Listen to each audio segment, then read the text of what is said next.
एक समान रूप से आवेशित वलय के कारण वैद्युत क्षेत्र की तीव्रता देखनी है, ठीक है ना।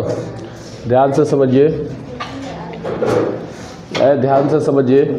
एक समान रूप से आवेशित वलय के कारण वैद्युत क्षेत्र की तीव्रता देखनी है। तो सबसे पहले हम ऐसा मान लेते हैं कि माना क्या है कि माना ए त्रिज्या का एक वलय है जिसका केंद्र क्या है, ओ है। तो हमारे पास एक वलय है, ऐसा हमने मान लिया कि हमारे पास एक वलय है, ठीक, तो ऐसा वलय है।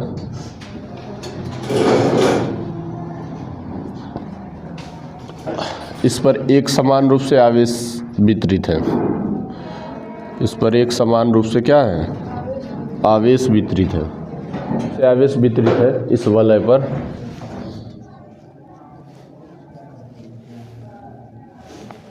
एक समान रूप से मान लेते हैं कि प्लस क्यू का आवेश जो है, प्लस क्यू का आवेश जो है एक समान रूप से इस पर वितरित है, ठीक है ना। तो सबसे पहले आप बताएंगे कि क्या बताएंगे कि सबसे पहले ये बताएंगे कि एक समान रूप से आवेशित एक वलय है जिसका केंद्र क्या है, ओ है, और इसकी त्रिज्या क्या है, आर है, ए है, मान लेते हैं इसकी त्रिज्या ए है।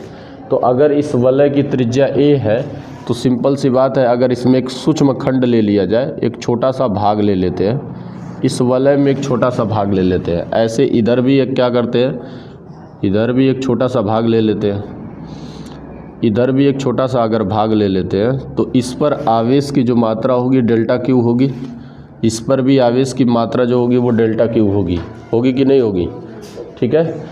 एक समान रूप से आवेशित वलय है जिसका केंद्र ओ है और इसकी त्रिज्या क्या है, ए है, ठीक है।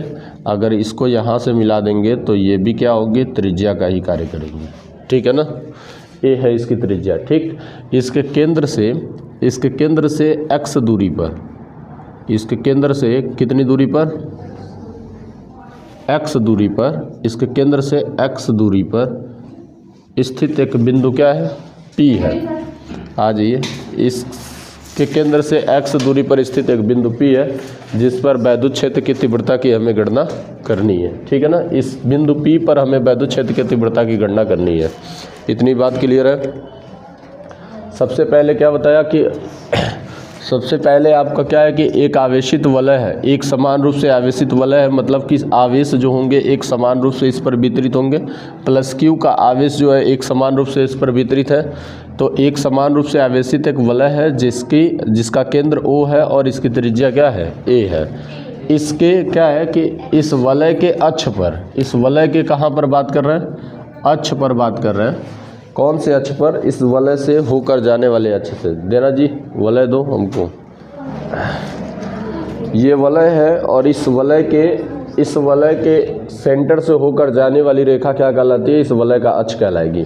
इस वलय के सेंटर ऑफ मास से होकर जाने वाली रेखा वलय का अक्ष कहलाएगी, या सेंटर से होकर जाने वाली रेखा, ठीक है ना।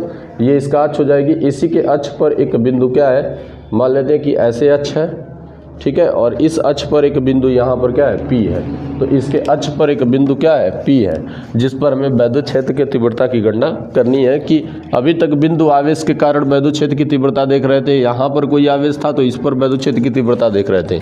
अब क्या है कि अब ये पूरा आवेश एक समान रूप से वितरित है, तो इस पूरे वलय के कारण हम वैद्युत क्षेत्र की तीव्रता यहाँ पर देखेंगे, ठीक है ना।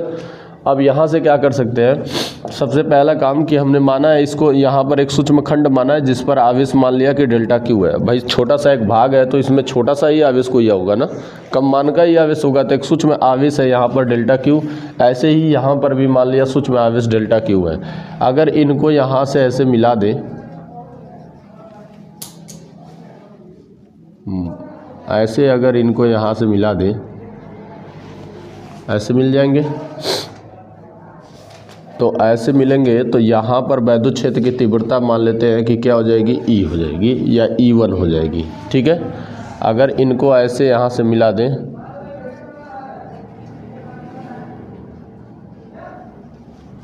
ठीक है, तो यहाँ से वैद्युत क्षेत्र की तीव्रता क्या हो जाएगी, इनकी E2 हो जाएगी। E1 और E2 दो वैद्युत क्षेत्र की तीव्रताएं हो गई। ये थोड़ा सा टेढ़ा दिख रहा है तो इसको सीधा कर लेते हैं, टेढ़ा हो जा रहा है क्या, चलिए ठीक है। यहाँ पर वैद्युत क्षेत्र की तीव्रता, इसके द्वारा वैद्युत क्षेत्र की तीव्रता की दिशा इधर होगी और इसके द्वारा वैद्युत क्षेत्र की तीव्रता की दिशा इधर होगी इस P बिंदु पर। ठीक है, इस P बिंदु पर वैद्युत क्षेत्र की तीव्रता ऐसी हो जाएगी। मान लेते हैं कि ये जो सूक्ष्म आवेश है ये P बिंदु से क्या है, R दूरी पर स्थित है। ऐसा मान लेते हैं R दूरी पर स्थित है कभी, ठीक है, ऐसा मान लेते हैं कितने दूरी पर स्थित है, R दूरी पर स्थित है। ठीक है, अब देखिए ध्यान से समझिए, सूक्ष्म खंड द्वारा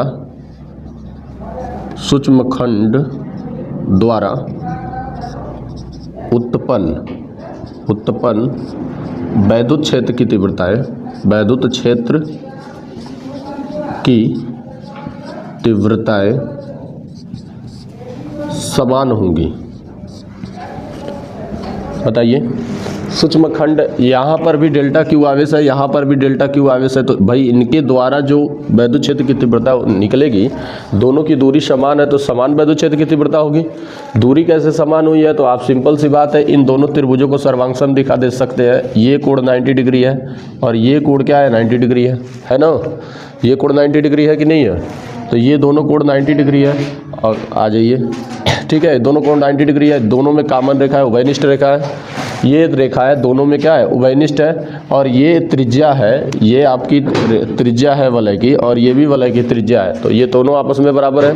ठीक है, अक्ष जो होगा केंद्र के अक्ष जो होगा क्या होगा कि केंद्र से होकर जो जा रहा है अक्ष, ये क्या होगा, सदैव इनसे त्रिज्याएं लंबवत ही होंगी सभी दिशाओं में। ऐसा समझिए, ये अक्ष केंद्र से होकर जा रहा है, यहाँ से त्रिज्या ऐसे खींच दे, यहाँ से ऐसे खींच दे, तो सदैव त्रिज्या लंबवत होगी कि नहीं होगी, तो सदैव त्रिज्या इनसे लंबवत होगी। तो यहाँ से हमने ऐसा मान लिया कि ये वाली भुजा इस भुजा के बराबर है, ये उभयनिष्ठ है और एक कोण इसके बराबर है। तो SAS नियम के अकॉर्डिंग आ जाइए, SAS नियम के अकॉर्डिंग दोनों त्रिभुज एक दूसरे के क्या हो जाएंगे, सर्वांगसम हो जाएंगे। ठीक है, और जब दोनों त्रिभुज एक दूसरे के सर्वांगसम हो जाएंगे तो ये वाली रेखा जो होगी इस रेखा के बराबर हो जाएगी।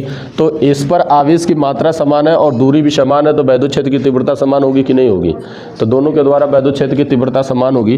तो यहाँ से लिख सकते हैं कि E1 बराबर E2 बराबर क्या हो जाएगा, 1/4 pi epsilon not Q upon delta Q ना, डेल्टा Q अपान किसका स्क्वायर, R स्क्वायर। ठीक है, ये हो जाएगा E1 बराबर E2 1/4 pi epsilon not delta Q upon R square. ठीक है ना, तो ये हो जाएगा। हमने बताया था कि इस बिंदु आवेश के कारण वैद्युत क्षेत्र की तीव्रता इतने के बराबर होती है, निकाल कर हमने दिखाया था कि किसी बिंदु आवेश के कारण वैद्युत क्षेत्र की तीव्रता इतने के बराबर होती है। तो ये एक सूक्ष्म भाग बिंदु आवेश का कार्य कर रहा है और इसके कारण तीव्रता इतने के बराबर होगी। इसको समीकरण नंबर हमने क्या मान लिया, 1 मान लिया। जगह नहीं है क्या भाई, खड़ी हो तुम लोग, है बैठ जाओ। ठीक है, तो वैद्युत क्षेत्र की तीव्रता को हमने मान लिया, दोनों बराबर है और इनका वैल्यू इतने के बराबर है। ठीक है, दूसरी बात क्या है, अब यहाँ से अगर हम बात करते हैं कि अगर इसको घटक निकालता हूँ, सीधी सी बात है कि अगर ऐसे मैं इनका घटक निकालूँ तो एक इसका घटक ऐसे आएगा और एक घटक इसका लंबवत होगा ऐसे। अगर क्षेत्र की तीव्रता E2 को अगर दो लंबवत सदिशों में वियोजित करें, किस में वियोजित करें, दो लंबवत सदिशों में वियोजित करें, तो दो लंबवत सदिशों में वियोजित करेंगे तो एक cos थीटा होगा, एक क्या होगा, sin थीटा होगा। पहली बात तो ये, अगर थीटा है तो ये भी वाला कोण क्या हो जाएगा, थीटा हो जाएगा। अगर ये थीटा है तो ये थीटा हो जाएगा, क्योंकि ये क्या है, शीर्षाभिमुख कोण है, ऐसे निकल रहा है। अगर ये थीटा है तो ये भी कोण क्या हो जाएगा, थीटा हो जाएगा। तो अगर ये थीटा है तो थीटा वाले घटक को हम क्या कहते हैं, cos थीटा कहते हैं। तो E2 क्या हो जाएगा, cos थीटा, और इसको क्या कहेंगे, E2 sin थीटा। किसी को दिक्कत है इसको E2 cos theta, E2 sin theta कैसे आया इसको जानने में, सब लोग जानते हैं। तो ये हो जाएगा आपका E2 cos theta, E2 sin theta. उसी प्रकार से इस E1 घटक को वियोजित करें तो एक इसका घटक यहाँ पर आएगा और एक घटक ऐसे होकर जाएगा। बताइए जाएगा कि नहीं जाएगा। तो ये हो जाएगा आपका E1 cos theta, E1 cos theta, और ये क्या हो जाएगा, E1 sin थीटा, ऐसे हो जाएंगे। एक बात पर विचार करिए कि ये से वियोजित करेंगे तो ऐसे जैसे यहाँ पर E1 cos theta, E2 cos theta, ऐसे E3 cos theta, E4 cos theta, जितने बार इनको वियोजित करेंगे उतनी बार सब यहीं पर आएंगे घटक इनके। cos थीटा वाले घटक इसी पर आएंगे और sin थीटा वाले घटक इधर और एक इधर, एक इधर, एक इधर, ऐसे आएंगे। जब ये दोनों ऐसे ही आएंगे तो क्या होगा, कि इन सभी घटकों का अगर बीजगणितीय योग कर दें, इन सभी घटकों का क्या करें, योग कर दें, तो बताइए कि इस पर परिणामी निकल जाएगा कि नहीं, इसके द्वारा इस पर उत्पन्न वैद्युत क्षेत्र की तीव्रता का परिणामी निकल जाएगा कि नहीं।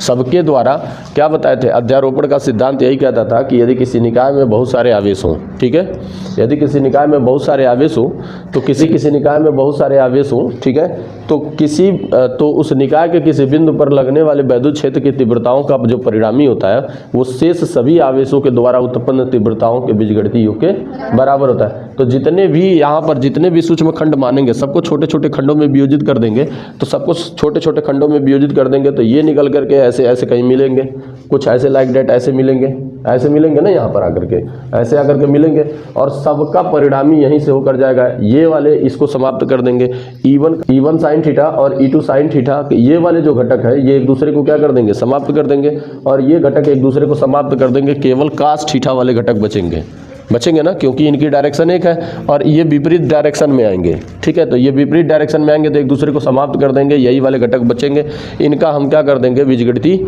योग कर देंगे, ठीक है, और इनका बीजगणितीय योग कर देंगे तो हमें इस संपूर्ण आवेश के कारण परिणामी तीव्रता ज्ञात हो जाएगी।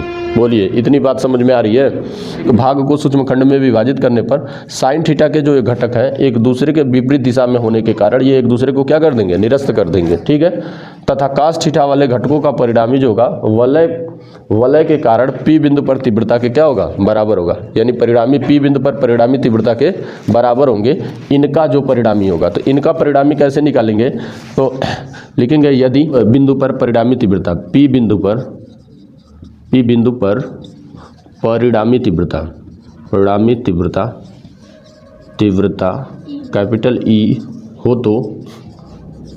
हो तो क्या हो जाएगा, E बराबर सिग्मा E1 cos थीटा लिख सकते हैं कि नहीं, E1 cos थीटा लिख सकते हैं, E2 cos थीटा लिख सकते हैं, जितने भी हैं जो भी आएंगे इनको ऐसे जोड़ सकते हैं, इतने के बराबर होंगे। एक बात धीरे समझ लेने की ये ज़रूरत है कि इतना स्टेटमेंट आपको लिखने की ज़रूरत नहीं है, मात्र ये समझने के लिए बताए हैं। इस स्टेटमेंट के बाद से आपको डायरेक्ट यही लिखना है कि यदि P बिंदु पर परिणामी तीव्रता E हो तो E बराबर क्या हो जाएगा, summation of E1 cos theta. सारी बात समझ में, E1 E2 E3 E4 जितने भी आएंगे वो सब आपस में बराबर होंगे, सब के सब तीव्रताएं आपस में बराबर होंगी। कारण क्या है कि आवेश जो है एक समान रूप से वितरित है, हमें बनाने में भले ही कहीं पर ज़्यादा कहीं पर कम हुआ है, लेकिन आवेश इस पर एक समान रूप से वितरित है। तो आवेश एक समान रूप से वितरित है तो एक सूक्ष्म खंड लेंगे, उतना ही सूक्ष्म खंड इधर लेंगे तो उसमें उतने ही आवेश होंगे, जितना सूक्ष्म खंड इधर लेंगे उसमें उतने ही आवेश होंगे। तो प्रत्येक स्थिति में डेल्टा क्यू आवेश होंगे, है ना। पूरे वलय में जितने भी खंड विभाजित करेंगे सबके द्वारा डेल्टा क्यू आवेश होंगे, सबके द्वारा क्या होंगे, डेल्टा क्यू आवेश होंगे। और ये डेल्टा क्यू आवेश होंगे तो इससे सबकी दूरी जो होगी आर होगी। ये बताइए, यहाँ से दूरी अगर आ रहे हैं, यहाँ से दूरी आ रहे हैं, तो यहाँ से भी तो दूरी आ रही होगी, यहाँ से भी तो दूरी आ रही होगी, यहाँ से भी दूरी आ रही होगी, तो सबसे दूरियाँ भी समान होगी, आवेश की मात्राएं भी समान है। तो आवेश की मात्रा और दूरियाँ समान होंगी तो सीधी सी बात है कि इस P बिंदु पर तीव्रताएं क्या होंगी, समान होगी।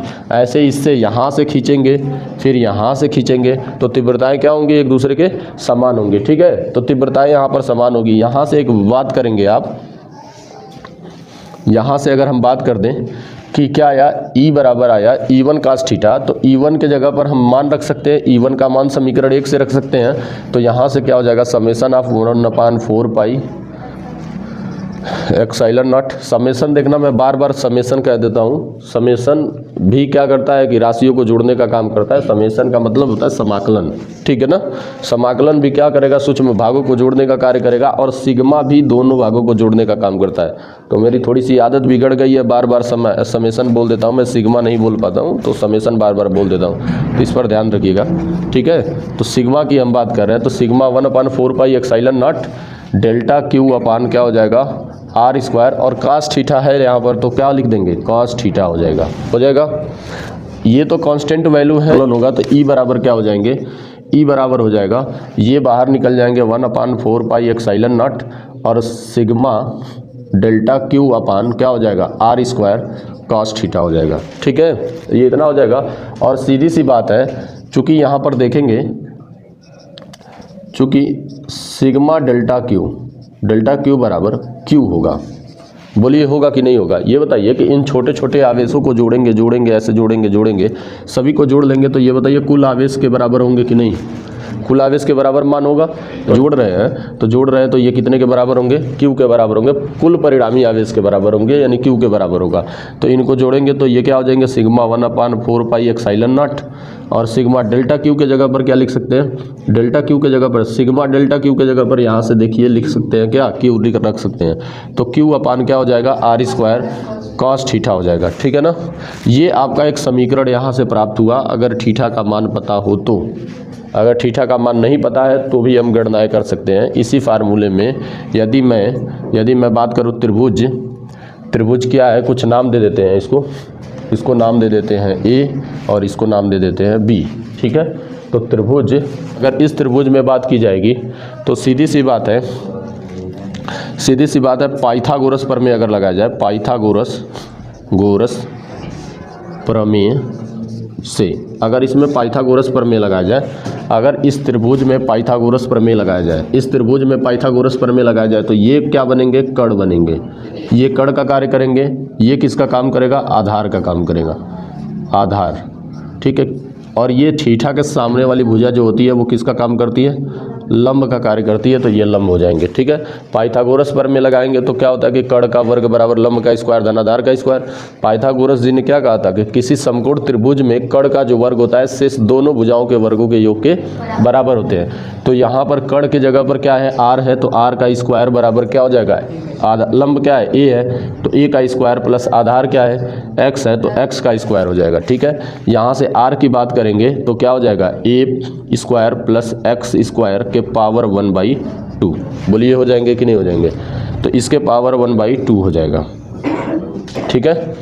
और दूसरी बात है, इसी त्रिभुज में अगर मैं बात करूं कि cos थीटा बराबर क्या हो जाएगा, तो cos थीटा बराबर यहाँ से देखिए क्या हो जाएंगे? cos थीटा बराबर क्या होगा? तो यहाँ से बात करेंगे cos थीटा, इसमें अप्लाई करेंगे तो cos थीटा बराबर क्या होता है? आधार बटे कण। तो आधार बटे कण होता है तो क्या हो जाएगा? आधार x और बटे कण r हो जाएगा। ठीक है? तो सबसे पहले देखिए गणना को आसान करने के लिए हम एक काम करें। अगर यहाँ से मैं e रखता हूँ, e बराबर 1/4 पाई एप्सिलॉन नॉट Q हो जाएगा और यहाँ पर r स्क्वायर रखेंगे ना जी, और r स्क्वायर की वैल्यू इतने के बराबर है। देखिए r स्क्वायर किसके बराबर है? a square plus x square के बराबर है। तो a square plus x square के पावर 1 हो जाएगा। ठीक है? मतलब कि ये 1 ही घात होगा, नहीं कुछ है तो एक घात मान सकते हैं। और x अपान क्या हो जाएगा? r होगा। r के जगह पर क्या रखेंगे? r के जगह पर इतना रख सकते हैं। तो r के जगह पर इतना रखेंगे a square plus x square के पावर 1/2। इसके जगह पर इतना रखेंगे। इसके जगह पर क्या रखेंगे? यहाँ पर r स्क्वायर है तो r स्क्वायर के देखिए यहाँ पर r स्क्वायर है तो r स्क्वायर के जगह पर इतना रख दिए यहाँ पर। और cos थीटा का मान हो जाएगा x अपान r। cos थीटा का मान हो जाएगा x अपान r। तो cos थीटा बराबर लिख सकते हैं x upon a square plus x square के पावर 1/2। ठीक है ना? तो ये वाली वैल्यू यहाँ से हमने पुटअप कर दिया, ये वाली वैल्यू यहाँ से पुटअप कर दिया। तो अब यहाँ से वैल्यू पुट कर दिए तो अब यहाँ से क्या हो जाएगा? E बराबर आ जाएगा। फाइनल में फार्मूला आपका आएगा E बराबर 1/4 पाई एप्सिलॉन नॉट और क्या हो जाएगा? Q x का गुणा हो जाएगा तो QX अपान ये दोनों जुड़ जाएंगे तो 1/2 और 1 प्लस 1/2 कितना होगा? 3/2। तो ये हो जाएंगे a square plus x square के पावर हो जाएगा 3/2। ठीक है ना? ये आपका फाइनल में फार्मूला निकल के आया। फाइनली फार्मूला निकल के आया। किसी आवेशित वलय के कारण वैद्युत क्षेत्र की तीव्रता जो होगी वो इतने के बराबर होगी। ठीक है ना? इतना हमें निकालने की क्या ज़रूरत थी? क्योंकि हम x वाली दूरी, ये r वाली दूरी हम नहीं जानते, ये वाली दूरी हम नहीं जानते। हमको बस पता है कि इस केंद्र से x दूरी पर तीव्रता कितनी होगी। तो x जानते हैं, a जानते हैं कि इतने त्रिज्या का ये वलय है। तो इनके रूप में हमने सूत्र को अपना निकाल लिया ताकि गणना आसान हो जाए। ठीक है ना? तो ये आपका सूत्र हो जाएगा E बराबर 1/4 pi epsilon not QX upon a square plus x square बटे के पावर क्या हो जाएगा? 3/2। एक बात याद रखनी है कि हमें कंसेप्ट पता होंगे कि किस प्रकार से चलना है। ये कंसेप्ट पता होंगे तो हमें इस सूत्र को याद रखने की आवश्यकता नहीं है, सूत्र अपने आप निकल जाएंगे। ठीक है? और जब निकलेंगे, जहाँ मिस्टेक होगा वहाँ पर आपको पता भी चलेगा कि क्या चीज़ें कैसे हम कर रहे थे। ठीक है? तो ये यहाँ पर क्या हो जाएगा? इतना सूत्र हो जाएगा। अगर यहीं पर मैं बात करूँ, यहीं पर केस फर्स्ट की एक बात करूँ, इसी पर एक केस फर्स्ट की बात करूँ, यदि P बिंदु केंद्र पर हो, यदि P बिंदु कहाँ हो, केंद्र पर हो। यदि हमारा ये जो P बिंदु है, ये जो P बिंदु है यहाँ पर है, यही उठ करके जा करके केंद्र पर हो जाए, तो केंद्र पर हो जाएगा तो क्या, इस स्थिति में यानी x बराबर 0 हो, मतलब ये क्या कह रहा है कि x बराबर 0 हो, ऐसी कंडीशन है, ठीक है ना। तो x बराबर 0 होगा तो क्या होगा, जरा देखिए यहाँ पर सभी जगह पर 0 रखेंगे, x बराबर 0 रखेंगे तो E बराबर क्या हो जाएगा, E बराबर क्या हो जाएगा 1/4 पाई एप्सिलॉन नॉट, ठीक है, Q इंटू 0 बटे क्या हो जाएगा a² प्लस 0 का क्या कहते हैं 3/2, ऐसे कर देंगे तो E बराबर टोटल वैल्यू क्या हो जाएगी 0 हो जाएगी, अर्थात